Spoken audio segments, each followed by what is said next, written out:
ایک عمل بتاتا ہوں سورۃ اخلاص کا. میں نے کئی لوگوں کو، یہ بات ذرا غور سے سنیے گا، پہلے درود پاک پڑھے. میں نے کئی لوگوں کو صرف چاشت کے عمل سے، فرض نماز تو پڑھتے ہیں، نوافل میں چاشت کے عمل سے خوشحال ہوتے دیکھا ہے. فجر کی نماز کے 1 گھنٹے بعد چلو طے کر لیں اشراق ہے، اشراق کے 1 گھنٹے کے بعد چاشت. بس آسان آپ کو طریقہ بتا دیا. دکان ہے، دفتر ہے، کاروبار ہے، جہاں بھی ہے وہاں ذرا تنہائی میں بیٹھ کے پڑھ لیں. اور چاشت کے کتنے نفل ہوتے ہیں؟ کم از کم 4. وہ 4 نفل ایک ہی سجدے سے بھی پڑھ سکتے ہیں، جدا جدا بھی پڑھ سکتے ہیں. یعنی چاروں ایک ہی سجدے سے پڑھ سکتے ہیں، جدا بھی پڑھ سکتے ہیں. جو بندہ چاشت کی 4 رکعت پڑھنے کی ترتیب زندگی میں بنا لے گا، میں نے بہت لوگوں کو چاشت کے نفل کی وجہ سے خوشحال ہوتے دیکھا ہے، بامراد ہوتے دیکھا ہے، قرضے اترتے اور قرضوں کے بوجھ ہٹتے.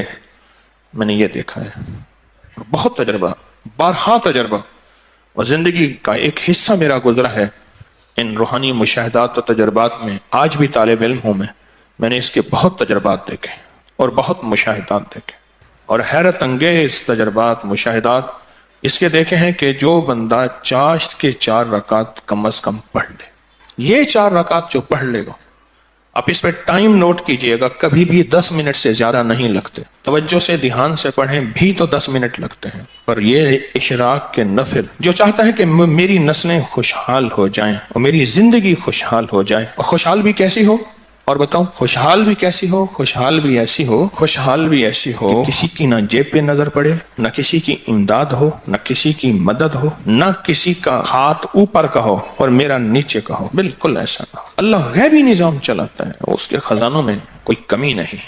اللہ غیب سے اور غیبی نظام چلاتا ہے اور غیب سے عطا کرتا ہے. جو یہ فیصلہ کر لے کہ میں نے اشراق پڑھنی ہے، چاشت میں یہ نفل چاشت کے پڑھنے ہیں. اچھا، یہی نفل، یہی عمل اشراق میں بھی پڑھ سکتا ہے، لیکن میں نے جو تجربے کیے ہیں چاشت کے، اشراق کے، اپنے فائدے، اس کی اپنی تاثیر، نہ انکار، ہمیشہ اقرار. لیکن جو میرا تجربہ ہے خوشحالی کے لیے، اس کی ایک وجہ اور بھی ہے. انسان اس وقت کچھ مصروف ہو جاتا ہے، اس کی زندگی میں مصروفیت ہوتی ہے. کتنے لوگ ایسے ہیں جنہوں نے آج تک سورج نکلتے نہیں دیکھا. ایک صاحب مجھ سے کہنے لگے تسبیح خانے میں آنے کے بعد میں عید پڑھنے لگا، کیونکہ عید تو وہ پڑھ دے جو صبح اٹھے، میں تو رات کے آخری پہر کو سوتا ہوں اور دن کے کتنے بجے اٹھتا ہوں، میں آج تک عید نہیں پڑھ سکا. چاشت کے نفل سورۃ قل ھو اللہ اس میں شامل ہو اور سورۃ اخلاص اس میں شامل ہو. میں نے بہت لوگوں کو بتایا، بہت لوگوں نے اپنے تجربات مجھے بتائے اور مشاہدات مجھے بتائے. کیونکہ ابھی حدیث میں ایک لفظ آپ نے سنا، وہ یہ لفظ سنا ہے، صرف سورۃ اخلاص سے محبت کرنے والے کا بدلہ بھی جنت ہے. سورۃ اخلاص سے محبت کرنے والے کا بدلہ بھی جنت ہے. اب چاشت کی ایک رکعت میں جو بندہ چاشت کی رکعت میں 1 بار علم نشرح اور 1 بار قل ھو اللہ، بس کوئی مشکل نہیں. یہ آج میں آپ کو عمل بتا رہا ہوں. پہلی رکعت میں سورۃ فاتحہ کے بعد 1 بار علم نشرح اور 1 بار سورۃ اخلاص، سورۃ قل ھو اللہ. پھر دوسری رکعت میں سورۃ فاتحہ کے بعد 1 بار علم نشرح، 1 بار قل ھو اللہ. تیسری رکعت میں سورۃ فاتحہ کے بعد 1 بار علم نشرح اور 1 بار قل ھو اللہ. اور چوتھی رکعت میں سورۃ فاتحہ کے بعد 1 بار علم نشرح اور 1 بار قل ھو اللہ. سورج نکلنے کے 1.5 گھنٹے بعد سے زوال کے وقت سے پہلے تک چاشت کا وقت رہتا ہے. سورج نکلنے کے 1.5 گھنٹے بعد سے لے کر زوال کے وقت سے پہلے تک یہ کیلنڈر ہوتا ہے، آپ دیکھ لیں اپنے موبائل میں کہ زوال کا وقت کب ہوتا ہے. اس سے پہلے تک یہ جتنے بھی گھنٹے بنتے ہیں، ان سب گھنٹوں میں چاشت کا وقت رہتا ہے، چاشت کا وقت ہوتا ہے. یہ چاشت کا وقت بہت لمبا وقت ہے، اچھا خاصا وقت ہوتا ہے. یہ بھی بہت بڑی خوشخبری ہے کہ چاشت کا وقت مختصر نہیں ہے. ویسے بھی ایک بات مشورہ دوں، آپ چاشت کا عمل شروع کر دیں، موقع جب ملے چاشت کا عمل شروع کر دیں. اپنے من سے پوچھیں کتنی دیر موبائل کو وقت دیتا ہے، اپنے تن سے پوچھیں تو آپ من تن خود بولے گا کہ میں موبائل کو جتنا وقت دیتا ہوں اس سے زیادہ بہترین وقت اگر چاشت کو دوں. اور پہلی رکعت میں 1 بار علم نشرح اور 1 بار قل ھو اللہ، دوسری رکعت میں بھی، تیسری رکعت میں بھی، چوتھی. آپ 10 منٹ سے زیادہ ٹائم لگے گا ہی نہیں. دھیان سے پڑھیں، پھر 10 منٹ سے زیادہ وقت نہیں لگے گا. تو کیا خیال ہے 10 منٹ وقت دے کے اللہ کے خزانوں کی کنجیاں لے لیں؟ بولے ہاں جی بتائیں، بولیں بتائیں، سارے بتائیں، جوان بھی بتائیں اور جاگتے بابے بھی بچائیں. ہاں جاگتے بابے سارے بتائیں کہ کیا خیال ہے 10 منٹ میں، بولے 10 منٹ میں کنجیاں لے لیں اللہ کے خزانوں کی، اللہ کے خزانوں کی کنجیاں لے لیں. اور یہ سورۃ اخلاص کی طاقت میں یہ چیز موجود ہے، سورۃ اخلاص کی طاقت میں یہ تاثیر موجود ہے. میں ایک دفعہ صحرا میں گیا، دور ایک ٹیلے پہ گیا، میں نے کہا مولا پتہ نہیں کتنے 100 سال، کتنے 1000 سال سے آج تک یہاں سجدہ نہیں ہوگا. صحرا، یہ پہاڑ تو ہزاروں سال پرانے ہیں نا، بلکہ لاکھوں سال پرانے ہیں. تو میں نے وہاں نفل پڑھے، اور نفل پڑھنے کے بعد میں نے اس صحرا پہ انگلی سے سورۃ اخلاص لکھی، سورۃ اخلاص انگلی سے لکھ کر پھر اس ریت کو جمع کیا اور اس ریت کو بکھیر دیا، اور اللہ سے عرض کیا یا اللہ جہاں جہاں بھی اس کے ذرے جائیں وہ سارے ذرے قیامت تک سورۃ اخلاص پڑھ کے میرے ترازو کو بھاری کریں. بس ایک عمل تھا، اور وہ اس کریم کی عطا کے بہانے ہیں، اس کی شفقت کے بہانے ہیں، اور اس کی مہربانی کے بہانے ہیں. جیسے میں نے چاشت کے نفل بتائے ہیں، پڑھ لیا کریں، سفر میں ہیں، حضر میں ہیں، جہاں بھی ہیں، گاڑی میں بیٹھے ہیں نا، باوضو ہیں، نفل کی آپ پڑھ سکتے ہیں. آپ بیٹھے ہوئے نفل پڑھ سکتے ہیں، آپ کھڑے ہو کے نفل پڑھ سکتے ہیں، آپ بستر میں نفل پڑھ سکتے ہیں. میرے آقا کا فرمان ہے بعض لوگ ایسے ہوں گے جو بستروں میں بیٹھ کے اللہ کا ذکر کریں گے اور سیدھے جنت میں جائیں گے. اللہ کا بڑا نظام ہے، میرا اللہ بڑا کریم ہے. دیکھیں دین نے جہاں رعایت دی ہے اس کو لینا بھی دین ہے، اپنی طرف سے رعایت نہ نکالیں. اگر رعایت دی بھی ہے تو اس کو لینا بھی دین ہے.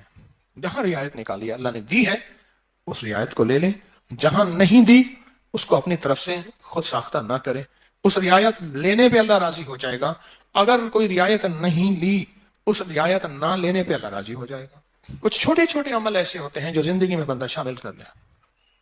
پورے 24 گھنٹوں میں کتنے منٹ ہوتے ہیں؟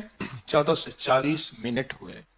اس 14 سے 40 منٹ میں 10 منٹ میں نہیں، اپنی زندگی کے لیے، اپنی نسلوں کے وقت، نسلوں کی خوشحالی، نسلوں کی تمنگری، نسلوں کے لیے عزت دولت برکت کے خزانے، راحت رحمت کے خزانے، نسلوں کے لیے اتنا وقت نہیں ہے ہمارے پاس. سورج نکلنے کے 1.5 گھنٹے کے بعد سے جو شروع ہوا کب تک رہا؟ اور بعض روایات میں ہے سورج نکلنے کے 1 گھنٹے بعد، کیونکہ سورج نکلنے کے 20 منٹ بعد تو عشاء کا وقت شروع ہو جاتا ہے. لہذا پھر چاشت پڑھیں گے، 10 منٹ دیں گے، 1400 کتنے منٹ؟ 40 منٹ میں 10 منٹ اللہ کو دے دیں، 30 منٹ اپنے پاس رکھ لیں اپنے پاس اور اللہ کو دے دیں. اللہ کہتے ہیں اچھا والد لایا مٹھائی کا ڈبہ، اس نے ڈبہ دیا، ایک لڈو دے دیا، باقی چھپا دیا، اور دے کے کہتا ہے میرے بیٹے مجھے تو دے. بیٹا چھپاتا ہے، اگر دے دیتا ہے تو خوش ہو کے کہتا ہے نہیں میں تیرے لیے لایا تھا، یہ سارا ڈبہ تیرا ہے. اور اگر بیٹا نہیں دیتا تو دل افسردہ ہوتا ہے، لیکن پھر بھی ڈبہ ہوتا بچے کا ہے. میرا اللہ کہتا ہے 1440 منٹ دیے ہیں، 10 منٹ مجھے دے دے، تیری نسلوں کو خوشحال کر دوں گا. بس اور کیا چاہیے؟ 10 منٹ مجھے دے دے، تیری نسلوں کو خوشحال کر، تیری نسلوں کو آباد کر دوں گا، شاد کر دوں گا. نہیں سمجھ آئی؟ نہیں نا. پھر ایک اور چیز بتاتا ہوں. مرغی کیا کرتی ہے؟ کس دن کا چلا کاٹتی ہے، انڈوں پہ بیٹھتی ہے، حسب ضرورت کھانا کھا بھی لیتی ہے، پانی بھی پی لیتی ہے، باقی سارا وقت بیٹھ کے انڈوں کے اوپر بیٹھتی ہے. 21 دن کے بعد اس کے اوپر فتوحات کے دروازے کھلتے ہیں. سب سے پہلے اللہ اسے فوج دیتا ہے، ایک ٹیم دیتا ہے، ایک جماعت دیتا ہے. دوسرا، اور جماعت اور ٹیم اور فوج بھی سیکھی سکھائی دیتا ہے. بچے سیکھی سکھائے ہوتے ہیں. بطخ کے بچے کو بطخ سیکھنا سکھاتی ہے، بولے تیرنا. دوسرا اللہ پاک اس مرغی کو ایک شجاعت اور جرت دیتے ہیں. پہلے وہ مرغی بلی سے ڈرتی تھی، اب بلی سے لڑتی ہے. میں نے خود دیکھا، جب بچے آتے ہیں نا، میں نے اس مرغی کو بلی سے لڑتے دیکھا. تھوڑا سا وقت دے دیں زندگی میں، اللہ پھر صفات اور مراعات اور عطاؤں کی برکتوں کی بارشیں عطا کر دے گا۔ آپ 10 منٹ زندگی میں اللہ کو دے دیں، 10 منٹ دے دیں 24 گھنٹوں میں، اور 4 رکعت نفل پڑھ لیں اس چاشت کے، اور پہلی رکعت میں علم نشرح اور قل ہو اللہ، اسی طرح چاروں رکعتوں میں دعا منگ کے اٹھ جائیں، اللہ کا معاملہ اللہ کے صبر کریں، اللہ غیب کے خزانے سے برکتوں، عزتوں، دولتوں کے اور رحمتوں کے، خوشحالیوں کے، عطاؤں کے عرشوں پہ فیصلے لکھ دے گا، فیصلے لکھ دے گا، عرشوں پہ فیصلے لکھ دے گا۔